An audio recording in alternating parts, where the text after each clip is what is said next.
Salam sepak bola, salam sehat, salam sejahtera, dan juga salam hormat saya kepada teman-teman netizen atau warganet yang merupakan viewers, subscribers, and also supporters of channel YouTube Bola Bung Binder. Di konten terbaru hari ini teman-teman sudah jelas dan pasti, saya ingin memberikan review dari pertandingan Liga Champions babak 16 besar leg pertama antara Inter Milan versus Liverpool yang berakhir untuk kemenangan Liverpool dengan skor 0-2.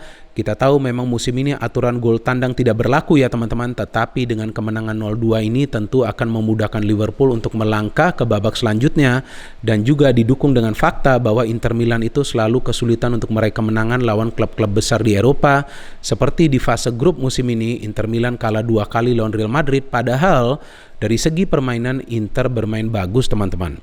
Tampaknya musim ini yang menjadi persoalan di Inter Milan itu adalah dalam urusan melakukan penyelesaian akhir. Dan dari Liverpool kita tahu ini adalah salah satu tim lainnya selain Manchester City yang performanya lagi bagus-bagusnya. Dan terbukti bahwa Liverpool adalah tim yang memang sekarang sedang mengejar Manchester City dan juga tim yang efektif untuk bisa mencetak gol. Itu terlihat juga di pertandingan dini hari tadi teman-teman. Liverpool memang mendapatkan banyak peluang, tapi peluang yang berbahaya itu hanya 3. Dari 3 peluang yang berbahaya, mereka berhasil mencetak 2 gol. Dan bagusnya untuk Jurgen Klopp bahwa musim ini dia punya opsi yang lebih banyak lagi teman-teman untuk melakukan rotasi. Seperti kita tahu di lini pertahanan sekarang sudah ada Konate dan di lini depan sekarang sudah ada Luis Diaz. Dan itu memudahkan Klopp untuk juga melakukan pergantian pemain ketika permainan tidak berjalan sesuai dengan harapan.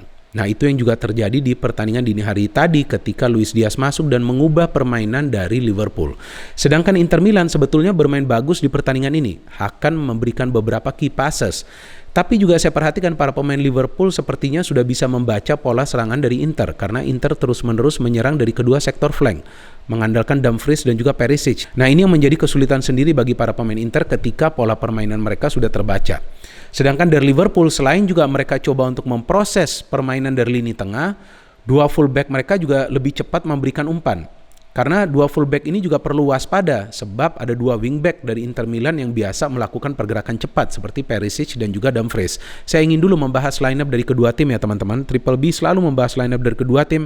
Dari Inter Milan dulu, Samir Handanovic, kemudian Skriniar, De Vrij, Bastoni, ada Dumfries, ada Vidal. Vidal main karena Barella mendapatkan kartu kuning di match sebelumnya lawan Real Madrid. Ada Brozovic, ada Hakan Calhanoglu, ada Perisic. Hakan bermain bagus, Perisic bermain bagus. Martinez, Edin Dzeko. Martinez belum mencetak gol di Liga Champions musim ini teman-teman. Dzeko sudah mencetak 3 gol. Jika saya tidak salah, jika saya salah ya silakan kalian koreksikan, kalian paling pintar koreksi.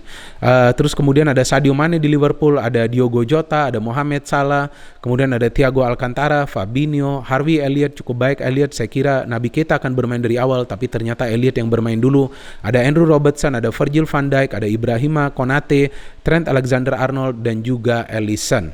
Dari jalannya pertandingan terlihat Liverpool juga tidak bermain bertahan, mereka keluar all out, dan beberapa kali Andrew Robertson itu memberikan crossing yang berbahaya ke dalam kotak penalti. Mane mendapatkan 2 peluang untuk mencetak gol, tapi sebelum itu juga terlihat Martinez mendapatkan peluang yang bagus teman-teman ketika kita lihat ada kemelut yang terjadi di tepi kotak penalti di pertahanan dari Liverpool dan tendangannya sayang sekali off target. Kemudian setelah itu terlihat bahwa Inter mengembangkan serangan mereka dari kedua sektor sayap, mengandalkan juga kecepatan dari Perisic dan juga Dumfries, tapi juga dari tengah saya perhatikan Hakan beberapa kali melakukan pergerakan cepat. Jadi sebetulnya tidak mudah untuk para pemain Liverpool mengantisipasi serangan dari Inter Milan. Tapi ketika kita melihat bahwa mereka sudah mulai membaca serangan dari Inter dengan menempatkan Robertson dan juga Arnold lebih ke belakang, dan kemudian Van Dijk dan juga Konate untuk melakukan pressing, high pressing dilakukan oleh para pemain Liverpool, itu juga menyulitkan para pemain Inter untuk bisa mengirimkan umpan-umpan akurat ke depan. Maka itu para pemain Inter tidak banyak menciptakan peluang di pertandingan ini. Fabinho play dan excellent game. Memang kita tahu bahwa Fabinho juga akhirnya diganti ya, tidak bermain full di pertandingan ini. Akhirnya Jordan Henderson bermain karena memang Liverpool ingin lebih banyak mendistribusikan bola ke depan, tapi secara permainan Fabinho bermain cukup rapi di pertandingan ini, dan Jota sulit untuk berkembang, sulit juga untuk membagi bola. Biasanya ketika Mane dan Salah ini deadlock, Jota yang akan muncul untuk bisa mencetak gol. Kita tahu Hakan mendapatkan umpan yang bagus dari Perisic, dan sayang tendangannya itu terkena mistar gawang. Itu satu-satunya peluang yang berbahaya dari Inter Milan di babak pertama teman-teman. Memasuki babak kedua, memang saya sudah yakin bahwa Klopp akan melakukan perubahan nih, karena ya sulit sekali untuk Liverpool kan mencetak gol di depan, padahal mereka beberapa kali mendapatkan peluang dari dalam kotak penalti. Pertahanan dari Inter Milan, Mane kan banyak mendapatkan peluang. Ternyata yang diganti dulu adalah Jota, Firmino masuk, kemudian Mane diganti, Luis Diaz masuk. Nah, Luis Diaz ini memberikan pengaruh yang luar biasa teman-teman, karena pemain ini pemain yang rajin. Dia tidak hanya stay di depan, dia bergerak juga dari tengah, bukan saja dari sektor sayap. Itu yang membuat para pemain dari Inter itu sulit untuk membaca pergerakan dari Luis Diaz, dan hampir saja dia mencetak gol kan ketika dia mendapatkan umpan dari Trent. Nah, terlihat pergerakannya itu aktif, bukan pasif, bukan hanya menunggu bola di sektor flank. Dan kita lihat beberapa kali juga Konate itu melakukan intercept blocking yang sangat baik teman-teman. Saya melihat Konate ini menjadi partner yang pas untuk Virgil van Dijk, karena Van Dijk biasa melakukan high press dan Konate yang biasa stay di belakang. Dan beberapa kali Konate berhasil mematahkan crossing-crossing yang coba diberikan oleh para pemain dari Inter Milan. Dzeko mencetak gol, tapi memang dia sudah berada dalam posisi offside, dan kemudian akhirnya Liverpool bisa mencetak gol. Umpan dari Robertson dari corner, dan Firmino mencetak gol yang bagus dengan sundulan kepala. Dia lebih dulu bergerak dan mampu melakukan placing header. After that sebetulnya Perisic mendapatkan peluang. Nah, Perisic ini pemainnya pintar teman-teman. Ketika dia tahu bahwa sulit untuk memberikan crossing, dia mulai melepaskan tendangan dari luar kotak penalti. Tendangannya sayang tipis saja di mistar gawang dari Alisson, dan kemudian Liverpool can score second goal. Kita lihat peran besar dari Trent yang memberikan umpan ke tiang jauh, yang saya bingung kok tiba-tiba bisa ada Virgil van Dijk di sana. Nah, Van Dijk nih ketika timnya sudah unggul juga ternyata berani ya untuk mendukung serangan, dan ternyata sundulannya diterima oleh Salah di dalam kotak penalti. Para pemain Inter terlambat bereaksi untuk bisa menutup ruang shooting dari Salah, dan Salah bisa mencetak gol kedua dari Liverpool. Dan Inter memang tidak mendapatkan banyak peluang di pertandingan ini, bahkan tidak ada peluang yang berbahaya atau on target yang banyak bisa mereka ciptakan, hanya satu dari Hakan. Jadi di sini kita melihat bahwa kesulitan Inter adalah yang pertama dalam urusan melakukan finishing, karena beberapa peluang yang mereka dapat juga sebetulnya cukup bagus walaupun tidak on target. Dan yang kedua adalah untuk menciptakan banyak peluang, karena pola permainan mereka sudah terbaca oleh para pemain Liverpool. Artinya dari segi taktik memang Klopp sudah tahu apa yang perlu dia lakukan untuk menyulitkan para pemain Inter mencetak gol. Inter keluar all out, Inter bermain bagus, tapi Liverpool memang jelas lebih efektif. Liverpool terlihat lebih tajam di lini depan, dan kita bisa perhatikan bagaimana Jota, Salah, Mane, ya ini tiga pemain memang bermain cukup baik di babak pertama, tapi ketika ada pemain lain yang masuk, Salah juga tidak kesulitan untuk bisa menjalin kerjasama dengan Luis Diaz. Kemudian kita tahu juga bagaimana Firmino seperti menjadi shadow striker atau second striker atau false nine. Pemain ini bisa tiba-tiba muncul di lini pertahanan dari Inter Milan. Sebetulnya Inter juga kita tahu ada melakukan pergantian pemain kan, Alexis Sanchez yang turun, tapi Sanchez bermain cukup ke belakang.